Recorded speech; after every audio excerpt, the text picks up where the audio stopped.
नमस्कार प्यारे मित्रों, स्वागत है आपका अपने परिवार देवेंद्र सर्मा मैथमेटिक्स में।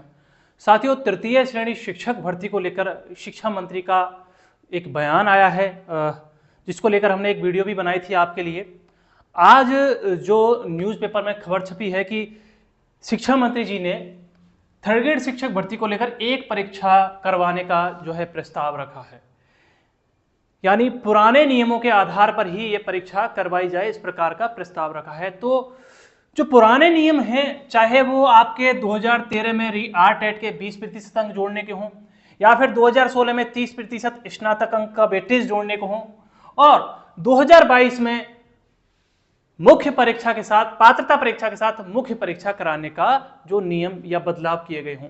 साथियों, तृतीय श्रेणी शिक्षक भर्ती में लगातार आपने भी देखा है कि सरकारें बदलती हैं, और सरकार बदलते ही जो है फिर से जो है नियम बदल जाते हैं, परीक्षा के पैटर्न बदलते हैं, और इससे एक बहुत बड़ा जो नुकसान है वो नुकसान बेरोजगार साथियों को उठाना पड़ता है।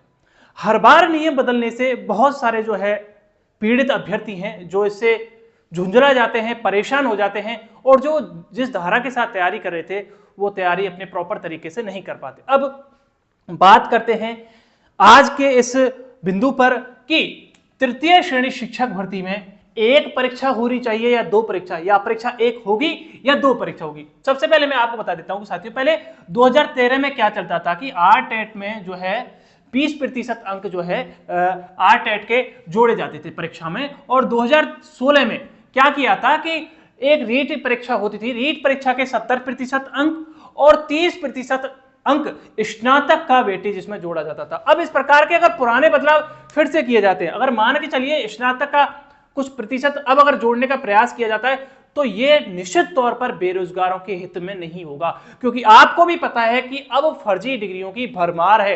लोग कई सारी फर्जी डिग्रियां बनवा लाते हैं, कई सारे फर्जी यहां पर स्नातक की मार्कशीट होंगी, और वहां पर मेहनत करने वाले अभ्यर्थियों के साथ सीधे सीधे तौर पर जो है नुकसान होगा अगर यह स्नातक का वेटेज जुड़ता है।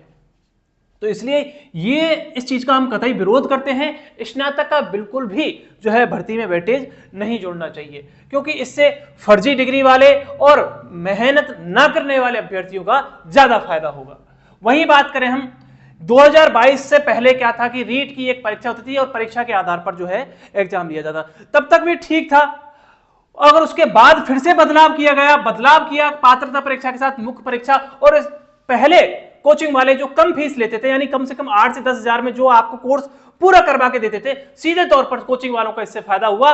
वही कोर्स आपका 20 से 25 हजार रुपए में अब बिकने लगा कोचिंग वालों को। तो इसमें बेनिफिट कम अभ्यर्थियों का और कोचिंग वालों। फिर मान भी लिया ये बदलाव हो गया, अब ये बदलाव हो गया कि पात्रता परीक्षा और उसके बाद एक मुख्य परीक्षा कराई जाए।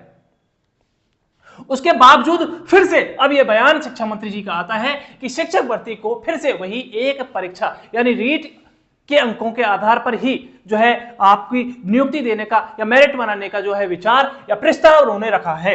अब पैटर्न बदलने के क्या तो फायदे होंगे और क्या नुकसानों की अगर हम बात करें इसमें, तो बहुत सारे हमें इसमें नुकसान पैटर्न बदलने को देखने को मिल सकते हैं, क्योंकि बेरोजगार अभ्यर्थी जो जिस पैटर्न के अकॉर्डिंग पहले से तैयारी कर रहा है, यानी उसने अब जीके भी पढ़ा है और रीट की अब काफी समय हो चुका है रीट की तैयारी किए हुए, जिसमें आपको संस्कृत भी पढ़नी पड़ती थी, हिंदी भी पढ़नी पड़ती थी, और भी अन्य विषय जो भाषा संबंधी विषय हैं वो भी पढ़नी पड़ती थी।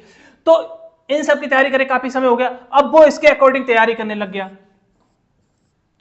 कहीं ना कहीं पेपर लीक प्रकरण को लेकर भी जो है इसमें बेनिफिट देखने को मिलेगा, और बाहरी जो अदर स्टेट के कैंडिडेट्स हैं उनको अधिक ना लिया जाए और राज्य के कैंडिडेट को अधिक फायदा दिया जाए, इस चीज को सोचते हुए ये जो है नियम लागू किया गया था दो परीक्षाओं वाला। तो इससे नुकसान तो साथियों है निश्चित तौर पर। अब अगर ये पैटर्न बदलता है तो बहुत सारे बेरोजगारों के हित में ये फैसला नहीं होगा। फायदे की अगर बात करें, कई सारे अभ्यर्थियों का इसमें यह कहना है कि भैया अगर एक